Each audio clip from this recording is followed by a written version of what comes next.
I'm Dan. And I'm Alex, and welcome back to On Air. Happy Wednesday. Pleased to have you here. How are you, my dear co-host? How is everything with I'm you? fine. How are you?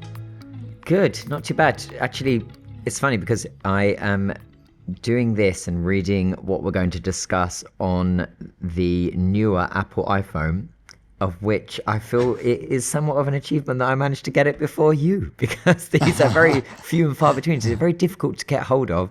And I was like, Dan, are you getting your iPhone? Are you getting it? And I know that it's, for your livelihood, for your business, for the way in which you document everything. But you're going to get yours today.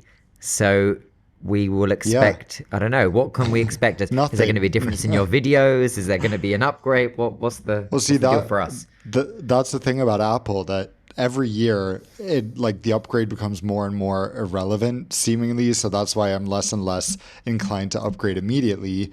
So back in the day, I would have said, yeah, you might notice a difference in video quality, but now 100% you won't notice any difference. So that's why I'm like, But people are always surprised when they hear that 100% of my videos, the primary camera I use for most shots is just an iPhone.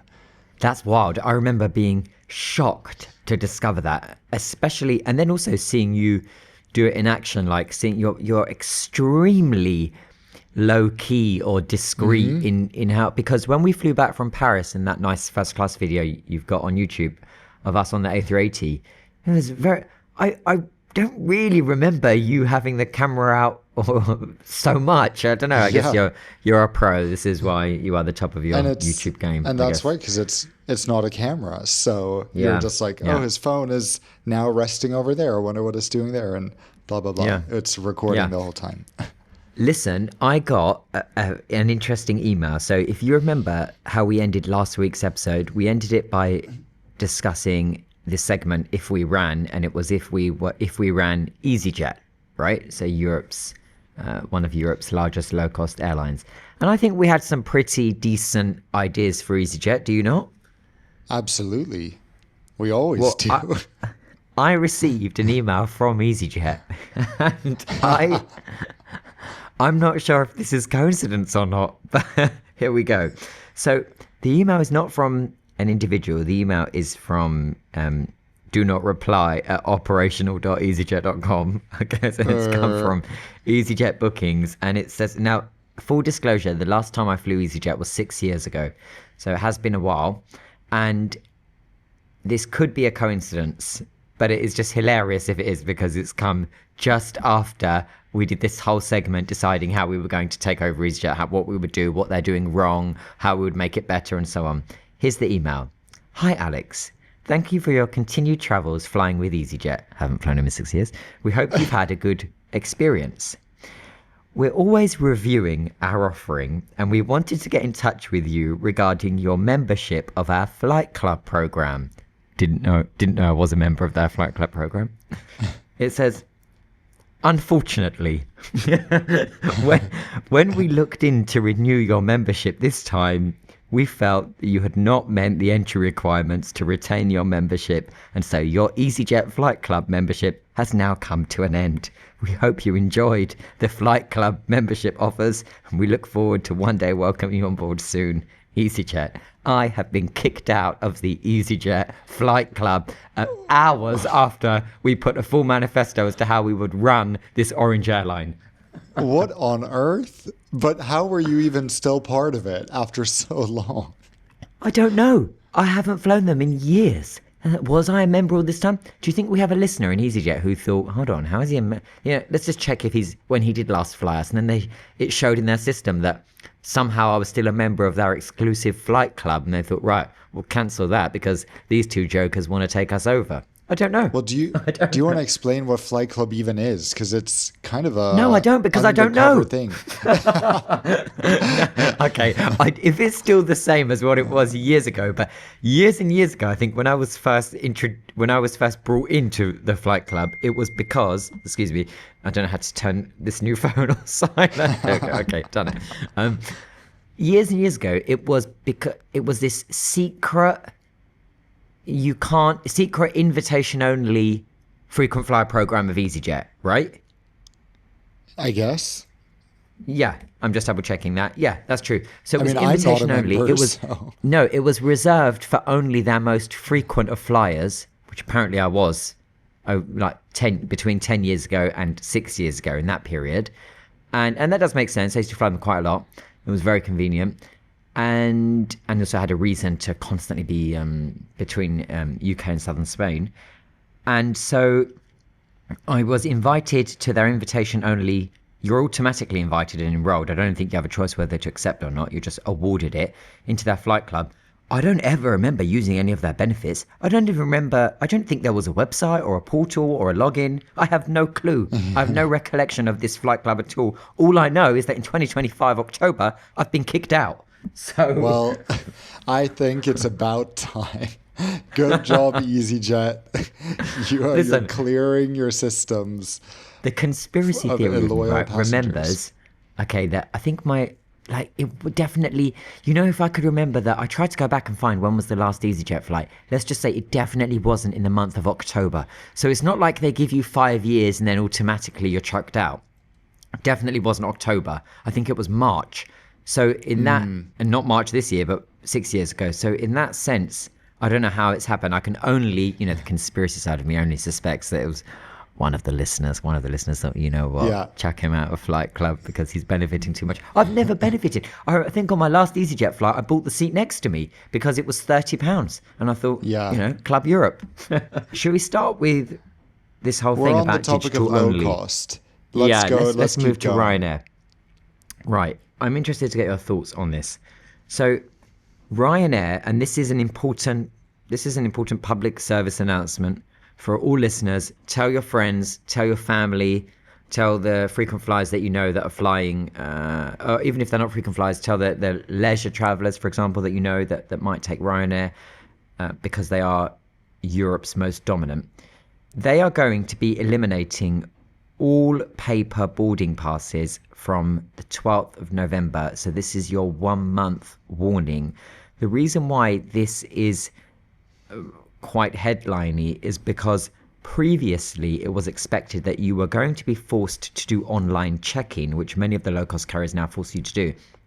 But you could still pick up a printed boarding pass for free, as it should be at airports, for example, at the check-in desk and so on. Actually, now they are eliminating paper boarding passes altogether, and they are saying that you have to have a digital boarding pass on a smartphone, and if you don't, tough. And that's the stance of Ryanair, which understandably is causing quite a divide for quite a few obvious reasons. We'll come to them.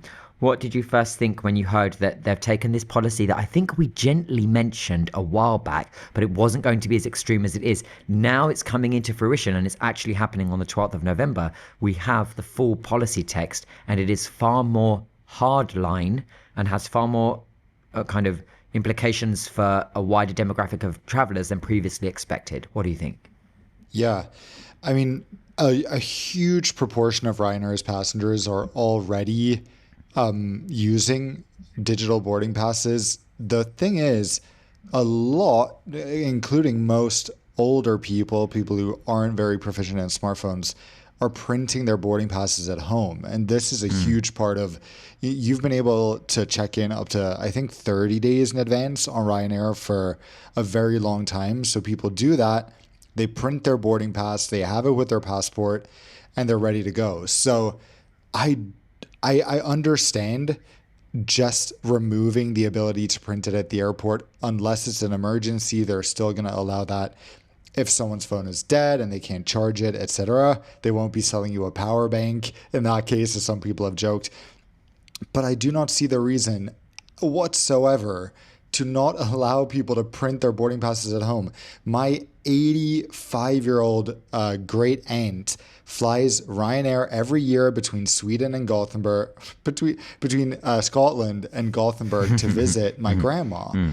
And you can bet that she does not want to use a digital boarding pass. She always has that trusty printed paper because it makes her feel calm and safe knowing that she has her ticket in her hand. So yeah, I think it's so unnecessary. Why? Don't you agree?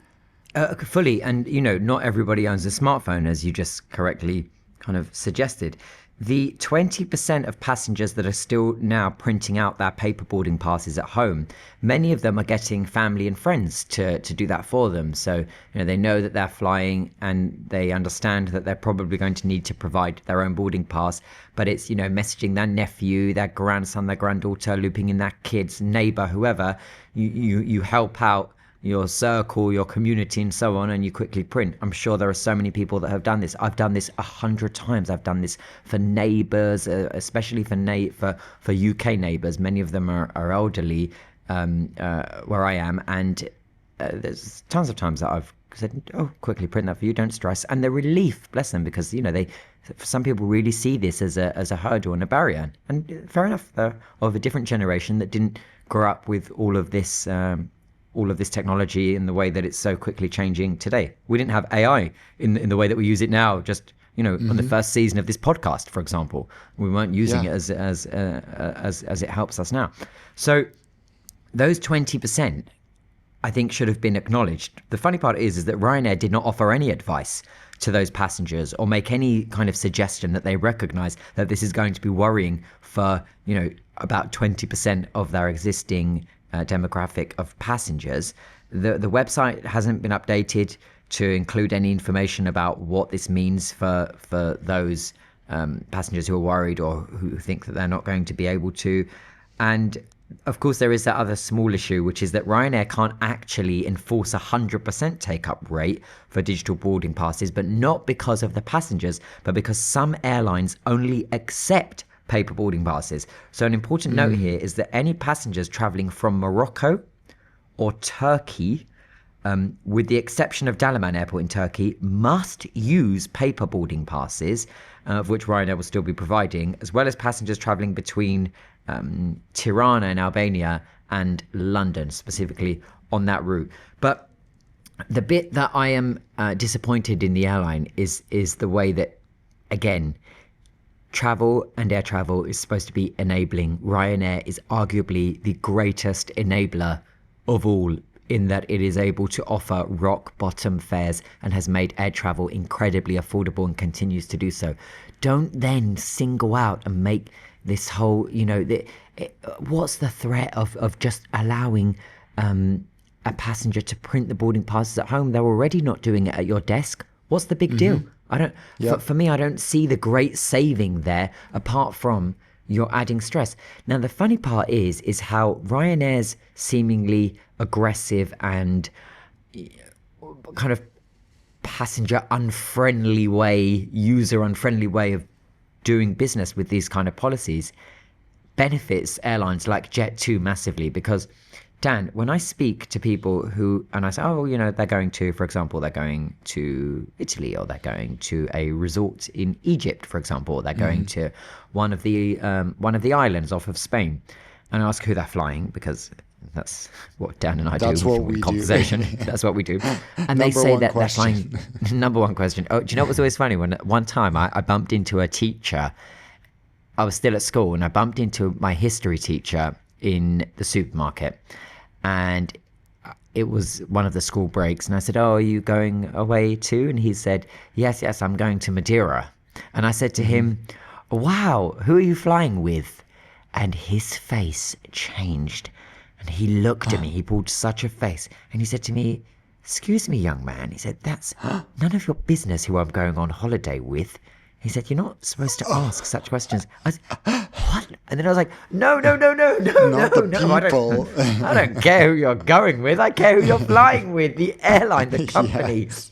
I don't care who's sitting next to you. You do what you want. Yeah. I want to know if when you're doing a go-around at Madeira, it's EasyJet pilots doing it, or BA, or TAP, or whoever.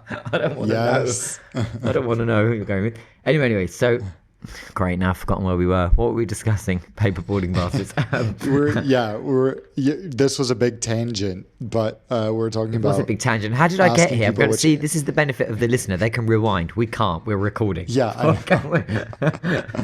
Anyway, Let's move on. That's it. Jet2. Okay, so when they say that they're flying with Jet2, they immediately say, "Oh, they're great." I've never met anyone who hasn't told me, "Oh, they're so great. Oh, they're so good." And there's always that word, "Oh, they're so friendly." I feel like Jet2 make people feel in that rivalry with Ryanair that they're there to make things easier. They're not screaming at you, "Don't arrive to the gate without 50% battery on your phone," blah blah blah. They're just making it easier. For Ryanair, this is not going to make it easier for a lot of passengers. Passengers will understandably be worried, and there will be a small percentage of passengers that will actually avoid now Ryanair for fear that they don't have anyone to call on to help with a solution, and they don't know how to use a smartphone. So if you don't have a smartphone, how are you flying? And Ryanair haven't offered clear clarity on that. There's been some hints, hasn't there, about if your phone goes flat, things like that. Yeah. Yeah, then they will issue one, but it's just so unnecessarily complicated. Why? Yeah. Tell me Yeah. why. It's I don't think it achieves much. And also, I don't mean if the phone goes flat physically. I mean the battery. I realise that's a very London, UK way of Yeah. describing phone battery. Do Americans say, "My phone's flat"? Jerry, No, my it's phone's more flat. like Do they say my that? No. phone's dead. Yeah, they say my phone's phone dead. died. Yeah, Yeah. exactly. No, we don't say that. It's phone Or flat. my Say dad flat. always says, my phone's out of juice. Oh, yeah. I don't know if I like that. Well, you Well, wouldn't like a lot Apple of could things have been- about New York, Alex. Excuse me, I love New York. Again, I'm watching this race for mayor very closely in New York Yeah. because I think it's going to have wider implications across the US. If we put juice into our phones, why did Apple not refer to their batteries or chargers as apple juice? Oh, that would be oh my gosh. Right? Brilliant. Maybe doesn't quite like line up with their branding, but I love it. I love that. Like, you only need one cycle of apple juice to have, battery all day. That kind of promo in the thing. Speaking of apple juice, should we talk about British Airways lounges? Our next topic. Because sure.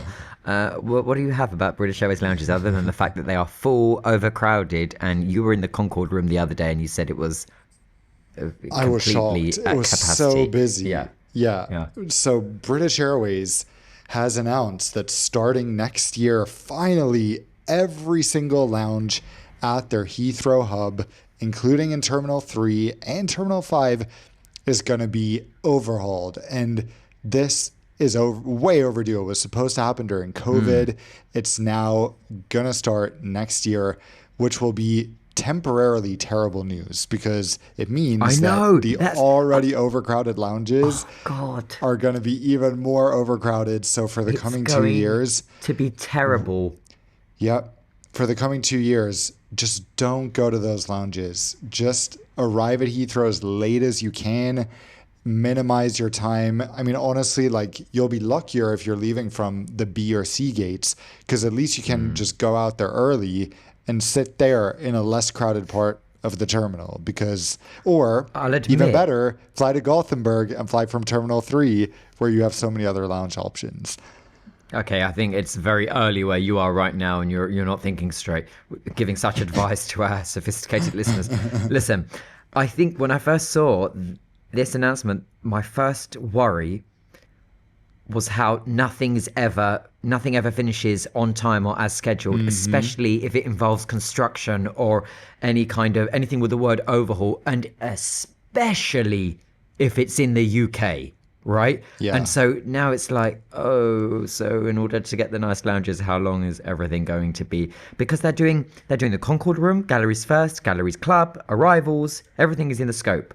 And that the layout is probably going to change. Apparently, guest eligibility is going to change as well. Oh, so yeah, during the renovations only?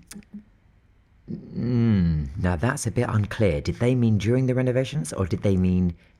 I would assume that's what they mean, guests, right? Because they can't just suddenly change because it's, okay, I don't know. I'll check on that. Crowds. The layout is going to change, the flow, and that if we're thinking about design, the new lounges that have just launched in Dubai and Miami are kind of the design palette, if you like. That's what they're going to match, and they look quite good. They look quite tasteful, quite modern, and some, it just replaces this old. Oh, I think of like the old BA lounge. Has it been renovated or is it still old in Geneva? Oh, you went recently. How Yeah, was I it? went. I mean, And I assume it's been renovated. I find that one quite decent by BA lounge okay, standards. Imagine it hasn't, and I said that, but I do yeah. stand by liking that, Some of their thinking that lounge is European quite ones, fine. were just awful. But it's and you're better off them having a partner one. Funny, recently I was in Paris, and as a One World Emerald, I had a choice to go into the I can't remember what it's called. Is it called Escape? No, it can't be. It's Maybe. called. Yeah, there So are anyway, escape lounges. it's one of the premium lounges for a lot of airlines in that terminal that BA fly from, and next to it is an American Airlines dedicated lounge. Oh So I my went into the God. yeah, so I went into the AA lounge because in the shared lounge, which was nicer and had better sofas and was wider and had more natural light, there was no bottled water. It was a water fountain. Well, I told you, I've spoken about how much this frustrates me because you can be sure that there was bottled everything else, plastic, everything. If you wanted to have a shitty drink with E numbers, didn't care about sustainability, but they did if you just want, natural mineral water. But American Yeah. Airlines, I think, did have it. So now I went in, scanned my boarding pass. Obviously, that American Airlines then pays for me to be in there. and I walked in, picked up a Or bottle no, of water, and walked straight back out. BA pays Sorry, BA pay American. American. Yes. BA pay American for me to be there just to get a bottle of water. It's the funny thing of lounges, but hey, those are the commercial agreements they agreed. So we, the people, are there to use it and enjoy it and leverage that. Yeah.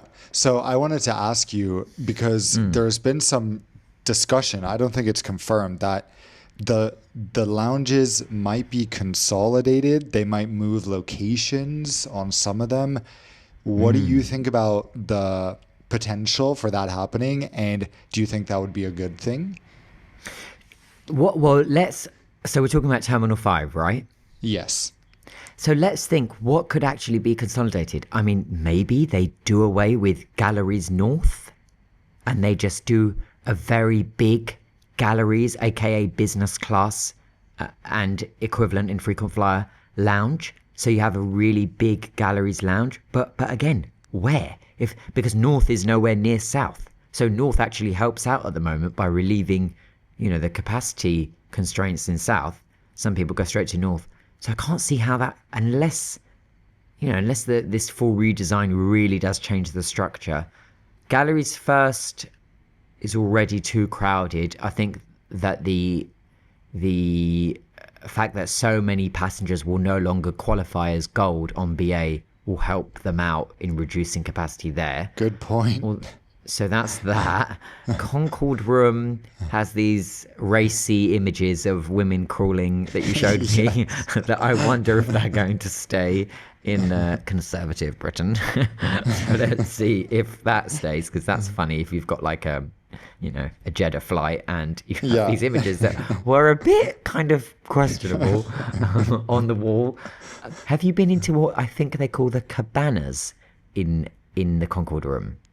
What part is that? Like the rest Those area? are those mini rest rooms with like No. I a just walked by shalong in it. them. Oh wow, they are so bad. They are.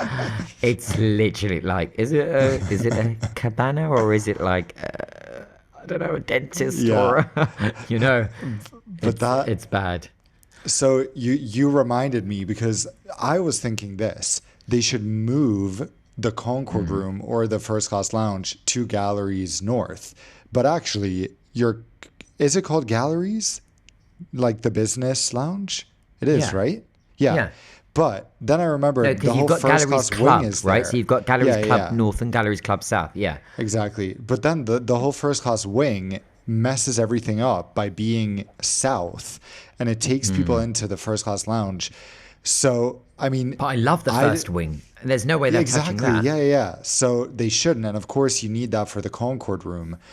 But yeah, they should, in my opinion, they should consolidate somehow to having one business class lounge instead of two, and then allow a little bit more space for the Concord room, because that's full of people who are, most people aren't in their own status.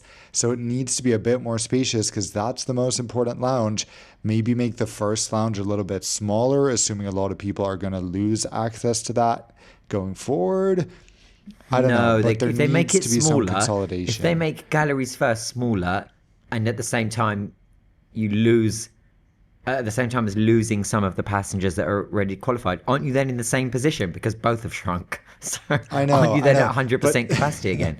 But it's just like, it's at the end of the day, it's not that important of a lounge for BA. Like, it's the same thing. Look at what Qatar does. They have an mostly empty, stunning Al Safwa only for first class passengers.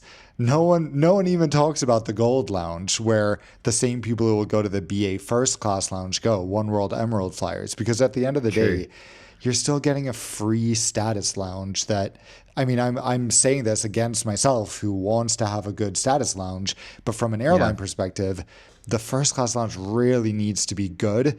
And with what BA charges for first, the fact that the Concorde room feels packed is unacceptable. You're right. And as you say, that's the really, really kind of high end, high spend end of the scale for their passengers. So yeah, well, look, we'll keep an eye on it. While we stick to Heathrow, you're familiar, of course, that Heathrow is incredibly difficult to obtain slots at as an airport. It's almost impossible. The only way to get in is to basically do a deal with an existing operator to try to take slots off them. And that's because Heathrow is at 100% capacity. And although there is the green light for expansion, who knows if that's ever going to happen. And the way that the governments flip-flop on this all the time and they change. And we had, in the UK, there were 5 prime ministers or something in the space of a very short space of time, ending in was Liz the last one or Rishi? I think it was Rishi. And then, Rishi Takir. Yeah, okay, anyway. With all that in mind, the only way to get in is to, as I said, to do this deal. So we knew a few months ago that Riyadh Air had done this deal to be able to obtain slots at Heathrow with another airline. But the key term, I guess the key condition to all operators at Heathrow is a rule known as use it or lose it. Very self-explanatory. If you obtain a slot, you have to use it. If you do not, because, for example, you are the new Saudi startup airline that isn't yet ready, then you'll lose the slot, something, well, just not an option. And so that brings us into the update, because I think it was a couple of episodes we were asking, where is Riyadh Air, because they've gone silent. Riyadh Air is starting flights this month, as they had hoped and planned, to London Heathrow, marking the official launch of Saudi Arabia's new airline. Tony Douglas was up at a podium doing a press briefing to Saudis, and he described it as your new national carrier. The funny part is that, is this an actual official launch of Riyadh Air? No. Dan, take us through the update, please. Well, we'll say what we know, which is that Riyadh Air currently flies an Oman Air 787 on certain display flights. It's often seen parked at Riyadh Airport. I saw it there, which was very exciting. But they don't have their own aircraft yet. So they're actually launching these quote-unquote flights to London Heathrow using this Oman Air 787. But it's mainly seemingly going to be to test the in-flight services for employees and select locals. We're not quite sure what that means or who that is, but yeah, someone is going to get to try Riyadh Air, but it's not the general public. And remember, it's not also primarily to test the service, because of course they're not using a Riyadh Air aircraft in that it doesn't have Riyadh Air's new cabin, so they're not able to, properly assess how their design of the service in for example, in business, in premium and economy works with their new products, because they don't yet have the aircraft from Boeing with that cabin. So as Dan said, it's still the Oman Air aircraft. The main reason, the real reason as to why they're having to do this is because if they don't use the slot, they will lose it. So it's essentially Riyadh Air launching private jet operations to and from Heathrow daily, and the only people that are eligible to fly are employees and employees of the Sovereign Wealth Fund in Saudi Arabia, plus their families. That's it. Yeah. I think the interesting observation here from outside is how over the past few years that Riyadh Air has been spoken about, there's been so much hype. We've just seen how it's progressively become more and more catered just to Saudis. At the beginning, it was this massive, exciting thing that people thought was going to shake up the whole Middle Eastern airline industry. And progressively, it's just been more and more, well, actually, this is an airline for taking people to and from Saudi. We're not going to be that focused on connections. And then, well, actually, it doesn't seem now like we'll even be able to serve alcohol. So we're really only catering to people flying to or from Saudi. And now it's literally like, we're actually only going to let people from Saudi fly with us until we're ready to launch for the rest of the world. So it's interesting and it's a bit of a shame, I think, but we'll see what happens in 2026. They can still, Are you excite sympathetic us, with I'm the sure. fact? Are you sympathetic with the fact that they basically, if they don't use it, they'll lose it. So what other choice do they have, right? Yeah, for sure. I mean, it's just the way they're framing it in terms of how it's very much like select locals will get to try this. If they were focused on being an airline catering to the whole world, you'd think that it would be interesting for them to get the opinions of people from a bunch of countries, right? To see what they feel about their services before they launch. So I Yeah. just think it's quite indicative of the direction they're going. That's all. Do you also think that, I mean, can you imagine what level of genuine feedback could they get apart from the quality of the F&B?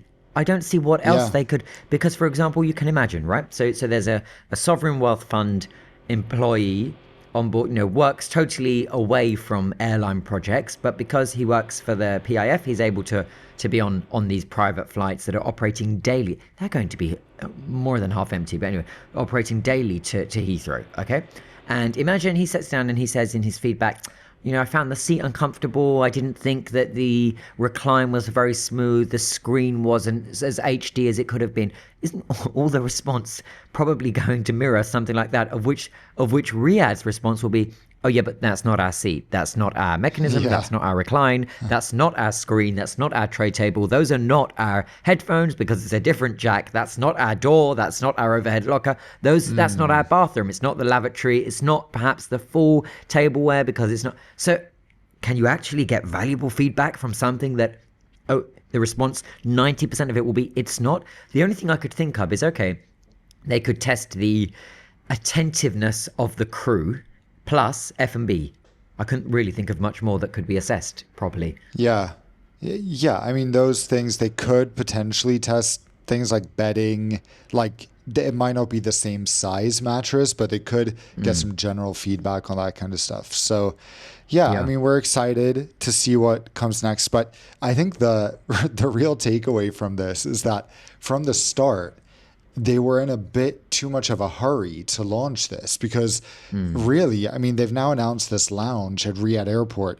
This airport is supposed to be closed in a few years to make way for the new Riyadh Airport, but they're building a whole lounge. Like, wouldn't it be so much better to launch and coincide with the new airport, right? To have your flashy lounge, to have your product ready in plenty of time, have been able to collect feedback on the seat and the soft product for a long time before you launch. It's just like they're in such a hurry, but for what, I've spoken to a few Saudi friends who have said that they feel that this is only, well, half of them told me they feel that this rush to launch is only to be able to say that they did launch in October, even though it's not a true launch.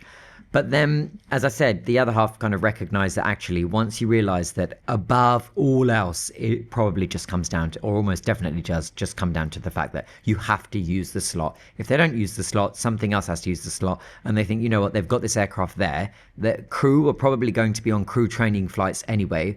And so why not operate where they know there is a steady demand between Riyadh and London. It's a very successful route for Saudia. We've got Virgin Atlantic flying the route now. It's funny because on the day that they launch, there'll be a BA flight, Saudi, Virgin, Riyadh.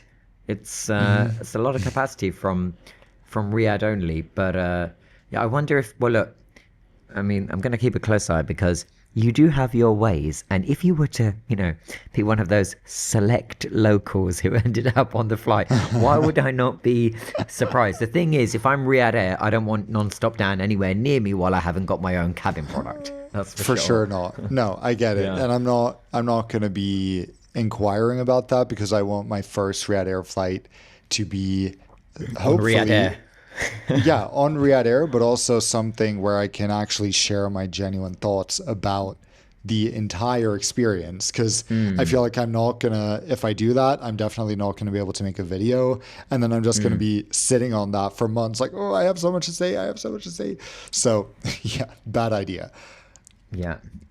Shall we quickly move to a few comments made by the CEO of IAG, Luis, who has sat down with the Spanish press? I guess the main takeaway from his interview, and he doesn't give very many interviews, so it was an interesting read, is that he does believe that the Portuguese national airline, TAP Air Portugal, TAP, is a better fit with IAG than with Air France, KLM or Lufthansa. So he's explicitly stated that he believes that TAP should become a member of IAG, because he says that there is less route overlap and there is much more of a strategic hub alignment, which would give IAG Madrid, obviously, and Lisbon, all connected on that one mainland, and with Lisbon having massive reach into Brazilian markets and everywhere else over the Atlantic, without, he says, clashing too much with IAG's core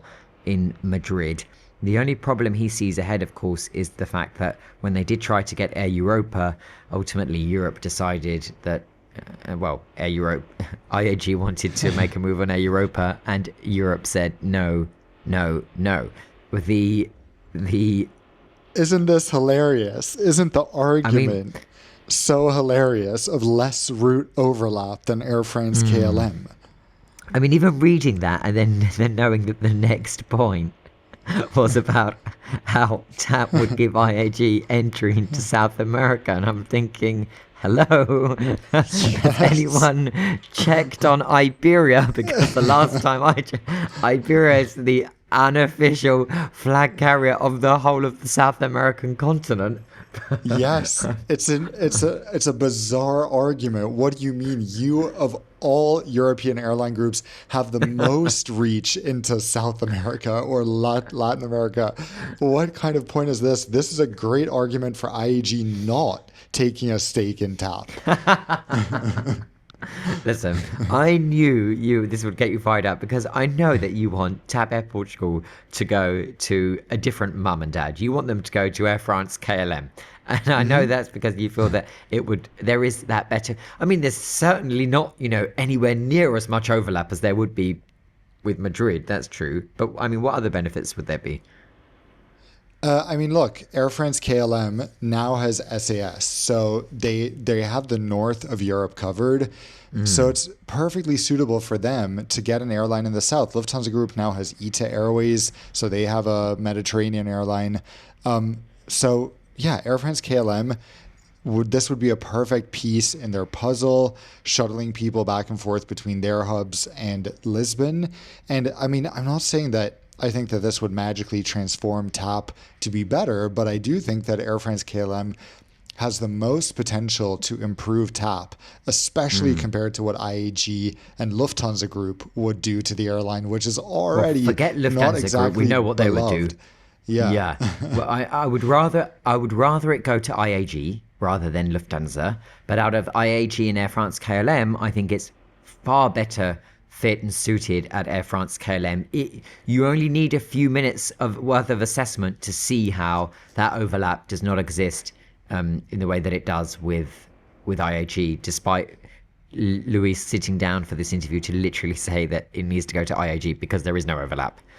Yeah, it would be absolutely horrible for consumers to have IAG owning both Vueling, Iberia, and TAP. They would control that Well, they entire would part own of Europe.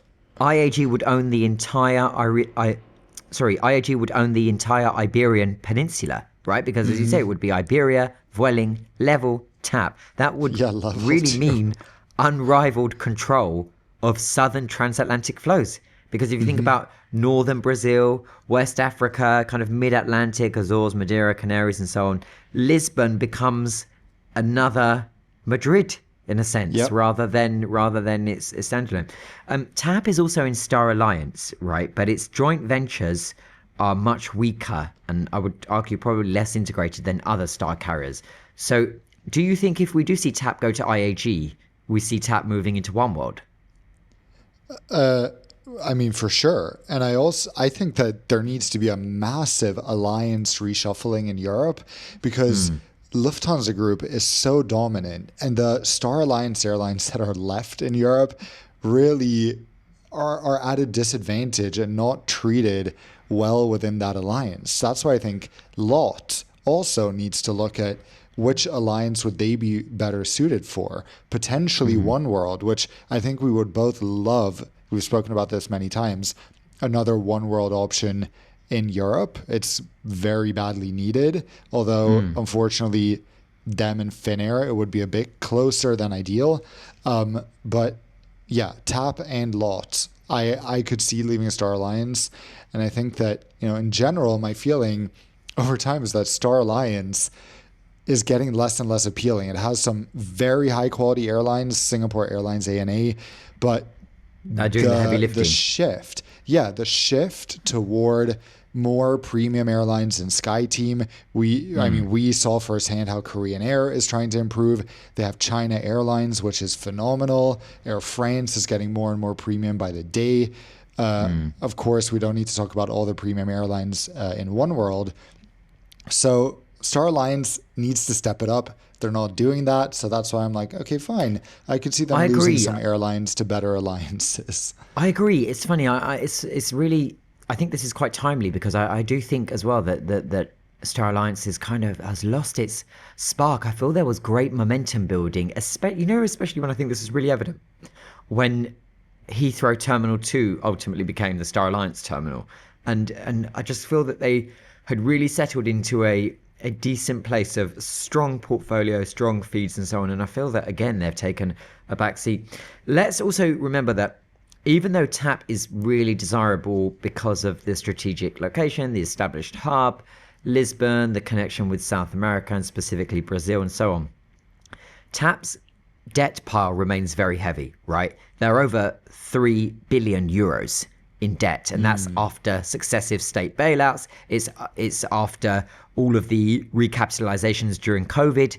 The Portuguese government injected 2.5 billion euros between 2020 and 2022 with only partial repayment conditions. They are all still in play, those conditions. And of course, then you have all of the rulings, for example, with EU state aid, where they forced that restructuring plan that left many of these staff in TAP upset.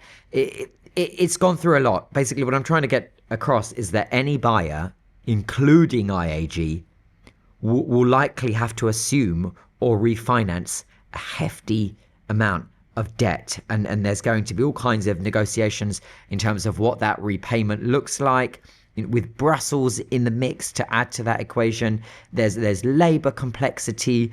TAP's unions are very famous for being very strong, super fragmented, so just within even within the same job role, and also quite politically connected, and that's especially true of pilots and crew. They're very powerful. I had a friend who he still flies for TAP, and he won a big legal case suing TAP over something that they tried to do to their contracts just shortly after the pandemic. They won a lot of money, They won the right to not be recontracted, and this wasn't the high profile kind of fire and rehire tactic, but something a little smaller. And I remember when he updated me, I was shocked, and he was absolutely pleased, and he said, that they had worked really hard to make sure that they win against their employer. The funny part is that it probably, in other parts of the world, not Europe, if employees started to do that, there's no way that employees will then continue to go on to prosper at that airline. But the unions are strong. TAP recognize this, and that staff member that I'm talking about is still doing that, still working at the airline, recently promoted, because there is that. On one side of it, it's a healthy relationship between the strength of the union. On the other side of it, it's also put TAP into quite a complex position in trying to manage all of this. So none of this is going to be straightforward. Also, I don't see how the Portuguese unions are going to be ready for any kind of Spanish control from Madrid. Yeah. That itself, the whole national identity factor, is probably going to trigger some resistance too. So it's going to be an interesting one to watch. It's been playing out for such a long time. We will keep track of the direction that TAP seems to be heading in, but interesting 100%. For Luis to sit down and get his point across on this topic. Yeah. So I want to end this episode, guys. Unfortunately, we don't have time for Q&A today, but I want to end like we started, with a response to If We Ran. But this is more of an, I would say, interesting response, because we get to hear directly from someone working in Icelandair corporate. I'm not going to identify them, but I know this person. And I got a very long, thorough message, which I appreciate, but I've had to sort of summarize it here because it would be too long to read on the podcast. So just some answers to share. We don't really have to discuss, but it's just some more input into this discussion about Icelandair. So we start out by saying that Icelandair isn't joining an alliance to stay flexible. They want to partner with airlines across all alliances like Southwest, Emirates, SAS, Finnair, Turkish. About a third of their revenue comes from code shares and interlines, and they already serve strong secondary markets like Nashville, Portland, Geneva, when we were on that topic. He does acknowledge that alliance membership could boost connectivity, but Icelandair's growth is limited by fleet renewal, Iceland's limited infrastructure, and a focus on actually bringing people to and from Iceland rather than connecting. Although that's part of their business model, they want to focus more on bringing people to or from Iceland because their stopover program does very well, and that's a much higher yield thing. Also, being acquired by an airline group, so speaking of what we were just discussing, is not on the table because Icelandair is so vital to Iceland. It brings in so much tourism. Over 80% of passengers and cargo going to and from Iceland are from Icelandair, and they're the largest employer in the country. Wow. So on the topic of them not being a premium airline, they cannot offer anything more premium because they currently have very thin margins because they're investing so much in a new fleet, and Iceland is a very high cost country. So even small savings like charging for drinks end up mattering. The service, he says, is intentionally casual, and while we don't have lie flat seats, our hard product is competitive for short/medium haul. So again, maybe indicating that focus on mainly bringing people to or from Iceland, even though they do serve as a connecting model. And he emphasizes that they have IFE and 60-watt USB-C for all passengers on Airbus planes. So yeah, interesting input, and it's. I will say that I have. The bit that I like is that. I just want to say that I've noticed. Sorry, I've noticed in recent years how, as opposed to perhaps pre-COVID, Icelandair's schedule has become a bit more fragmented and a little less just connection. So you a bit more point to point throughout the day. Yeah. That's interesting. What I like is that, following our If We Ran segment on Icelandair, you received such thorough, great explainers and analysis there. That's really helpful and also provides nice context to our chat. What I dislike is that following our segment on If We Ran EasyJet, I got kicked out of the flight club. So Exactly. So 1 point Icelandair, 0 points EasyJet. seriously. Well, look, we'll wrap on today's episode and reconvene this time next week with some more time dedicated to Q&A that we haven't been able to get to today. You can send in your questions, as always, to the shared Instagram of the podcast. It's at On Air with Dan and Alex, all one word. You can also leave any comments, perhaps, if you listen to the episode on Spotify, where there is now a dedicated comments section, and also on YouTube. Dan, see you next week. See you next week on air. Bye-bye.